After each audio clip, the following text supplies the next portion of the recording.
Hi friends, Hare Srinivasa. Deepavali வரதால் எல்லாருக்கும் ஒரு குக்கிங் டிப்ஸ், ஒரு சின்ன குக்கிங் டிப்ஸ் கொடுக்கலான் இருக்கேன். சாம்பார்னால் பிடிக்காதவங்க யாருமே இல்லை, எல்லாருக்கும் சாம்பார் பிடிக்கும்.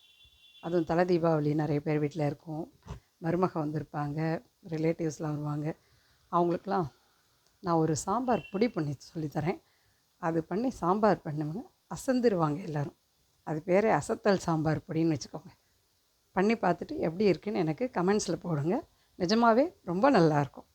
அதுக்கு உண்டான இன்க்ரீடியன்ட்ஸ் என்னங்கிறது காமிக்கிறேன். கடுகு, வெந்தயம் சும்மா கொஞ்சம் கொஞ்சம், எல்லாமே ட்ரை ரோஸ்ட்டு தான். கொஞ்சம் ஒரு அரை டீஸ்பூன் இது. அப்புறம் தனியா பார்த்திங்கன்னா இந்த மாதிரி உள்ளங்கை ஃபுல்லாக ஒரு 3 கை வர மாதிரி.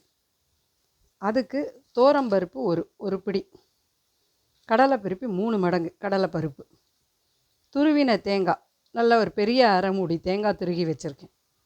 இது வந்து கசகசா 25 கிராம்ஸ், சிவப்பு மிளகா, வரமிளகா காரத்துக்கு ஏற்ற அளவு, கொஞ்சம் காரப்பொடி போட்டிங்கனாலே நல்லாயிருக்கும், காரம் கூட சேர்த்தாலே நல்லாயிருக்கும். இவ்வளவுமே ட்ரை ரோஸ்ட்டு தான். எல்லாம் ட்ரை ரோஸ்ட் பண்ணி பொடி பண்ணி சாம்பார் பண்ணி பாருங்கள்.